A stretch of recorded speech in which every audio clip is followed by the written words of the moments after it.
రాష్ట్రంలోని inter first year, second year విద్యార్థులు ఈసారి కనీసం మరో నెలన్నర రోజులు పాఠ్య పుస్తకాలు లేకుండానే చదువుకోక తప్పదు. ఎందుకు అనుకుంటున్నారా? జూన్ 2న విద్యా సంవత్సరం మొదలైన ప్రభుత్వ జూనియర్ కాలేజీలతో పాటు మార్కెట్లోనూ విక్రయానికి పుస్తకాలు తీసుకురాలేకపోయారు.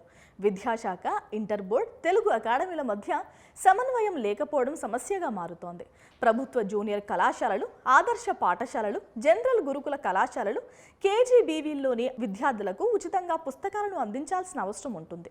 ఒకవైపు విద్యార్థుల సంఖ్య పెంచాలని లక్ష్యాలు విధిస్తున్న అధికారులు కళాశాలలు తెరిచేలోగానే పాఠ్య పుస్తకాలు అందుబాటులో ఉంచలేకపోవడం ఏమిటని అధ్యాపకులు ప్రశ్నిస్తున్నారు. ఒకవైపు విద్యార్థుల సంఖ్య పెంచాలని లక్ష్యాలు విధిస్తున్న అధికారులు కళాశాలలు తెరిచేలోగానే పాఠ్య పుస్తకాలను అందుబాటులో ఉంచలేకపోవడం ఏమిటని అధ్యాపకులు ప్రశ్నిస్తున్నారు. రాష్ట్ర వ్యాప్తంగా 9.5 లక్షల మంది ఇంటర్ విద్యార్థులు చదువుతున్నారు. వారిలో ప్రభుత్వ జూనియర్ కాలేజీల్లో 2 ఏళ్లకు కలిపి 1,56,000 మంది, విద్యాశాఖ పరిధిలోని ఇతర విద్యా సంస్థలో మరో 75,000 మంది ఉంటారు. రాష్ట్ర వ్యాప్తంగా 9.5 లక్షల మంది ఇంటర్ విద్యార్థులు చదువుతున్నారు. వారిలో ప్రభుత్వ జూనియర్ కళాశాలల్లో 2 ఏళ్లకు కలిపి 1,56,000 మంది, విద్యాశాఖ పరిధిలో ఇతర విద్యా సంస్థల్లో కలిపి 7.5 లక్షల మంది ఉంటారు. వీరందరికీ ఉచితంగా పుస్తకాలు ఇవ్వాల్సిన అవసరం ఉంటుంది.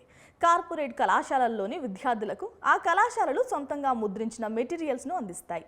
ఇతర ప్రైవేట్ కళాశాలల్లోనూ సగం మందే తెలుగు అకాడమీ పుస్తకాలను కొంటున్నారు. మొత్తానికి 4.5 లక్షల మంది పుస్తకాలు లేకుండానే నెలన్నర రోజులు చదువుకోవాల్సిన పరిస్థితి తలెత్తింది. తెలుగు అకాడమీలో పరిపాలన అస్తవ్యస్తంగా మారిందని, ఒక్క అధికారికే 5 పోస్టులు బాధ్యతలు ఉన్నాయని, అకాడమీకి పూర్తి స్థాయి డైరెక్టర్ లేకపోవడంతో ముద్రణపై పర్యవేక్షణ లోపించిందని విమర్శలు వినిపిస్తున్నాయి. ఇక 2025-26 విద్యా సంవత్సరానికి పాత సిలబస్తో పాటు ఇతరత్రా మార్పులు లేకుండా యథాతథంగా అమలు చేయాలని ఆదేశించారు. ఒకవేళ సిలబస్ లో మార్పులు చేస్తే జూన్ 2లోగా పుస్తకాలు ఇచ్చే విషయంపై ఇంటర్ బోర్డు అధికారులు భరోసా ఇవ్వని కారణంగానే ప్రభుత్వం ఈ నిర్ణయం తీసుకున్నట్టు తెలుస్తోంది.